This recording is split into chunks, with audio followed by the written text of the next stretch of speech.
Olá, pessoal! Sejam todos muito bem-vindos a mais uma videoaula aqui no nosso canal no YouTube. E hoje nós falaremos sobre um tema dentro de epidemiologia, dentro de saúde pública, que, como diz aquela famosa frase, é um tema que não cai em prova e sim despenca. Hoje nós falaremos sobre os indicadores de saúde. Galera, no curso completo de saúde pública e legislação do SUS do Aprova VetSUS, eu tenho um módulo só de epidemiologia. São 10 aulas de epidêmio e nessas 10 aulas eu trabalho de uma forma bem completa os indicadores de saúde. Hoje, aqui o meu intuito é revisar esses indicadores brevemente com vocês, trazendo aí os principais detalhes, os principais conceitos que são solicitados tanto nas provas de residência quanto de concurso público. Aproveito para dizer que, caso vocês gostem desse tipo de conteúdo, deixem o like de vocês, se inscrevam aqui no canal e qualquer dúvida, deixem aqui também nos comentários. Vamos nessa, então. Galera, o que são indicadores de saúde? Vamos começar daí. Esses indicadores são medidas que vão expressar, vão traduzir, vão indicar a situação de saúde de uma população. Existem vários tipos de indicadores de saúde. Nós temos os demográficos, nós temos os socioeconômicos, mas aqui nós vamos falar daqueles indicadores que, na verdade, têm um aspecto mais negativo. Por quê? Porque eles estão relacionados com a ocorrência de doenças e de óbito por essas doenças. Logo, como esses indicadores são negativos, quanto maior a quantificação de morbidade, mortalidade, letalidade, menor é a qualidade de vida, a qualidade de saúde de uma população.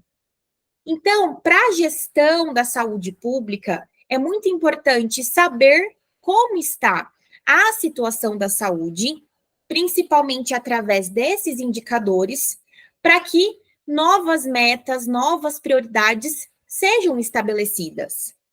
Por exemplo, se eu tenho uma situação de alta mortalidade materna e infantil, logo a minha gestão de saúde precisa, na verdade, buscar alternativas para minimizar a ocorrência desses óbitos.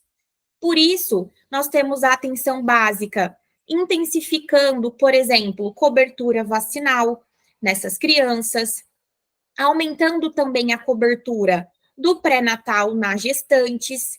Então, se eu tenho um indicador negativo, eu preciso atuar na atenção básica, na secundária, na terciária, na vigilância em saúde, para que eu possa minimizar essas doenças e esses agravos.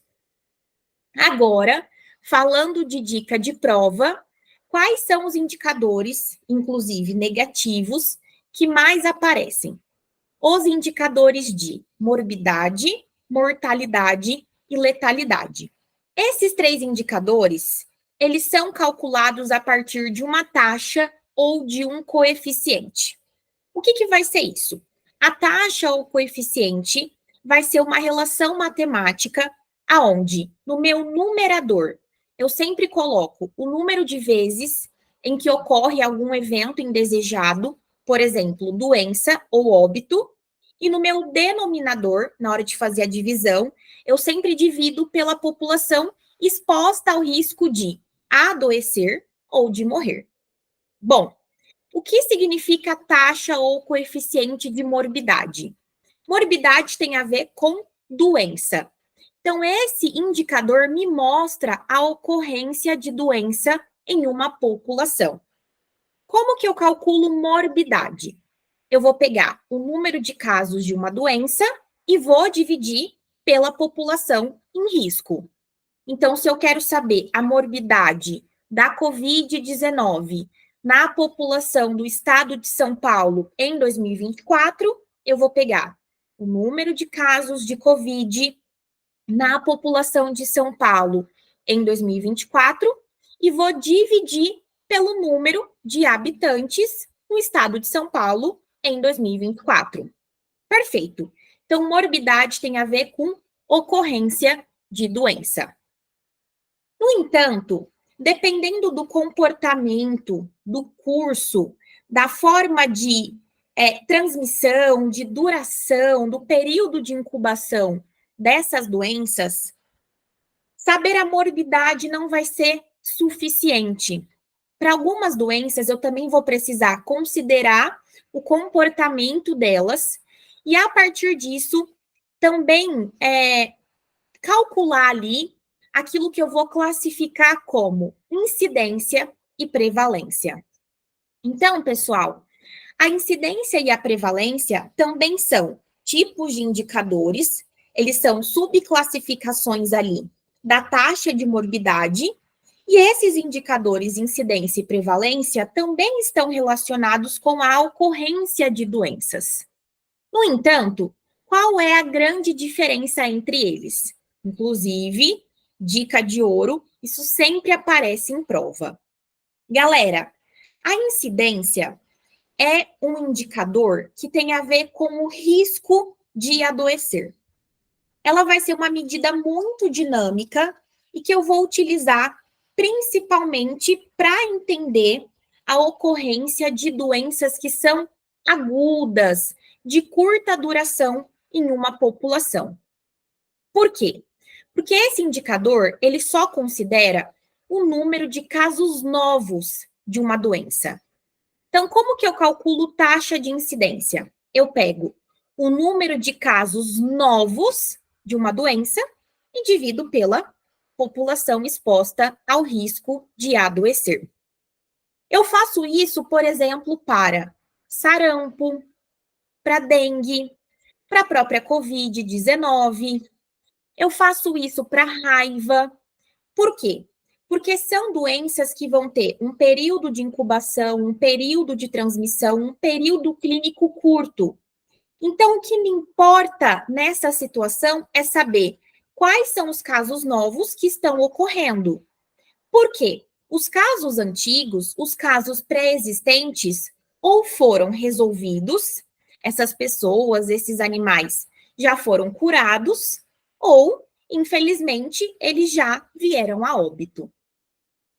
No entanto, para aquelas doenças de curso mais crônico, pensando aí tanto em doença transmissível como tuberculose, leishmaniose, como doenças não transmissíveis como hipertensão arterial sistêmica, diabetes, para essas doenças crônicas, para eu entender a ocorrência dessa doença na minha população, eu vou precisar considerar os casos novos que foram diagnosticados no momento em que eu estou estudando aquela população, mas eu também vou precisar considerar os casos antigos.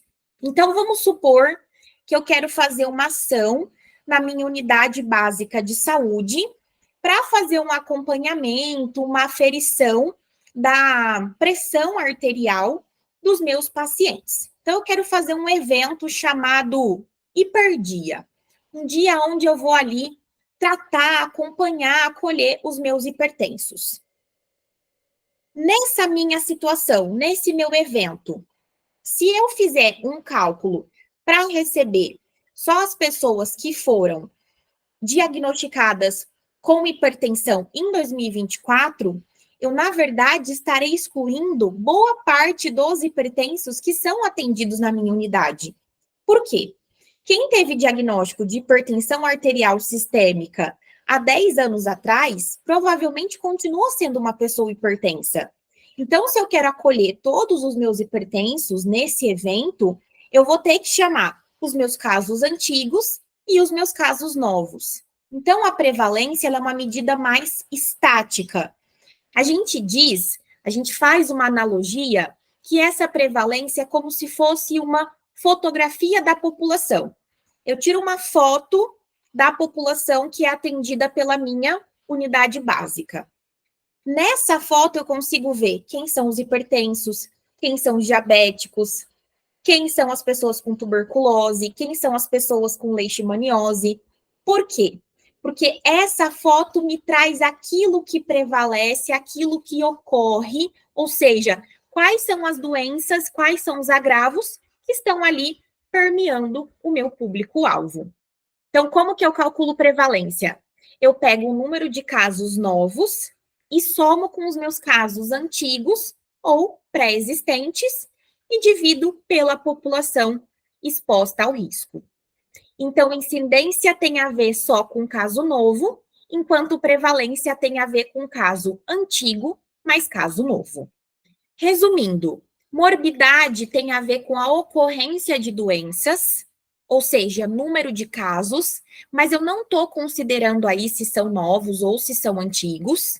Incidência, casos novos, e prevalência eu considero os novos mais os antigos.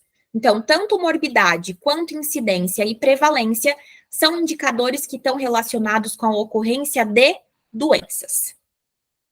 Já mortalidade e letalidade são indicadores que estão relacionados com a ocorrência de óbito, de morte. O que significa mortalidade? Mortalidade tem a ver com o risco de óbito. Então, como que eu calculo taxa ou coeficiente de mortalidade? Eu pego o número de óbitos que aconteceram na minha população e divido pela população em risco. Então, se eu quero saber taxa de mortalidade da Covid-19 em São Paulo em 2024, eu vou pegar o número de óbitos por Covid-19 no estado de São Paulo em 2024 e vou dividir pelo número de habitantes do estado de São Paulo em 2024. Só que a mortalidade, ela pode ser calculada assim de forma específica, quando eu quero saber a mortalidade de uma doença, mas eu também posso calcular a mortalidade geral. Eu também posso saber qual foi a mortalidade no estado, ou seja, quantos óbitos aconteceram em toda a minha população no estado. Assim como eu também posso fazer mortalidade por faixa etária, mortalidade na população idosa, mortalidade na população infantil. Posso também calcular mortalidade na população materna. Então, a mortalidade, ela vai ser um indicador que eu posso calcular de forma geral ou de forma específica, considerando uma doença, considerando um grupo populacional, considerando ali uma faixa etária. Taxa de mortalidade, então, tem a ver com o risco de morte, risco de óbito em uma população. Bom, eu disse que mortalidade e letalidade são dois indicadores de morte. Mas qual é a diferença da letalidade para essa mortalidade? Bom, a letalidade vai ser um indicador que vai estar relacionado de uma forma mais específica com a gravidade de uma doença. Eu quero saber qual é a virulência, qual é a gravidade, por exemplo, de um agente etiológico, de um agente causador de uma doença. Então, na letalidade, para poder fazer esse cálculo, eu vou precisar necessariamente conhecer número de óbitos e número de casos de uma doença. Porque a letalidade, ela quer saber qual é o risco daquela doença levar o paciente a óbito. Então, letalidade vai ser calculada a partir de número de óbitos por aquela doença, só que ao invés de dividir pela população exposta, eu vou dividir pelo número de casos daquela doença. Então, se eu quero saber taxa de letalidade por Covid no estado de São Paulo em 2024, o que eu vou ter que fazer? Eu vou ter que pegar o número de óbitos por Covid no estado e dividir pelo número de casos de Covid no meu estado. Vocês conseguem entender a diferença? Na mortalidade, Lá no meu denominador, eu tenho população total. Na letalidade, no meu denominador, eu tenho um número de casos, porque eu estou calculando especificamente qual é o risco de óbito para aquela doença. Mas tanto letalidade quanto mortalidade são indicadores aonde eu busco o risco de óbito. Beleza? Galera, com isso, então, nós estudamos taxa de morbidade, incidência, prevalência, mortalidade e letalidade. Lembrando que essa letalidade, ela vai ser muito importante, inclusive, para que eu consiga ali comparar qual é o risco, por exemplo, das doenças infecciosas. Então, quando eu pego, por exemplo, a letalidade da raiva, ela é de quase 100%. Ou seja, a cada 100 casos de raiva, 99,9 pessoas morrem. Quando eu pego a letalidade, por exemplo, da sarna ou da escabiose, essa letalidade é de praticamente zero. Ou seja, a cada 100 pessoas com sarna ou com escabiose, nenhuma vai vir a óbito, tá? Então, consigo também fazer essas comparações. Lembrando que o ideal é que a gente sempre faça a taxa de letalidade em porcentagem, em percentual. Então, eu faço um número dividido pelo outro vezes 100, para que eu tenha a resposta em porcentagem. Galera, espero que vocês tenham gostado dessa aula. Se vocês quiserem mais conteúdo semelhante, deixem aqui nos comentários. E eu desejo a vocês bons estudos e boas provas também.